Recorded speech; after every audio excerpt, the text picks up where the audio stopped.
Zotri Abdigjiku, a na tregoni cili është qëndrimi i ju sot? A ka ndryshim të qëndrimet Lidhja Demokratike e Kosovës apo të këtë qëndrimi vjetër? Mirëmëngjes e gjithëve. Faleminderit. Edhe sot kemi vendosur mos me shkel kushtetutën. Pra edhe sot do të mbrojmë kushtetutën. Po tani në ora 11:30 ka një takim konsultativ. A do të shkoni? Do të marrim pjesë natyrisht se herën e kaluar. Çështja është se vullneti politik i takon kësaj seance. Kjo seancë është organi më i lartë në vend, s'ka kusht tjetër që merr vendime as për këtë gjendje, as për një gjendje tjetër. Është me interes kombëtar që institucionet e Kosovës të formohen, e të nisë betimit e deputetëve, prandaj ftoj që të respektohet tek kushtetuta po dhe procedurat. Shpresoj sot sinqerisht që kryesuesi i kësaj seance, që rastis të jetë më i vjetri, e që rastis të jetë nga partia e parë, të respektoj skenarin e sekretariatit të kuvendit e jo skenarin e partisë. Qofse në kuvend veprojmë me skenarit partisë, atëherë kemi thyer fundamentin bazik të funksionimit kushtetues. Pra, sa për rikujtim për ju dhe për qytetarët, ka një skenar të përgatitur nga kuvendit, cilin ne respektojmë në plotësi.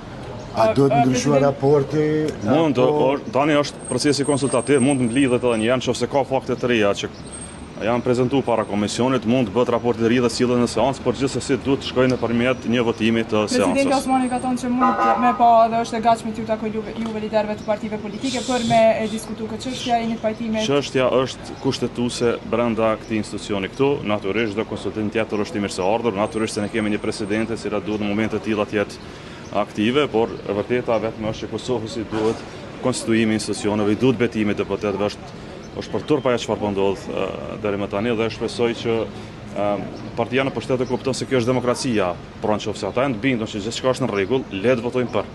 Ne jemi të bindur që kjo është antikushtetuese, do të votojmë kundër. Kjo është demokracia, nuk përfundon bota në vota të kundërta ndaj njëri tjetrit, e më pas janë organe tjera shtetërore që trajtojnë këtë çështje siç është gjykata kushtetuese. Edhe një gjë ta bëj shumë qartë para jush.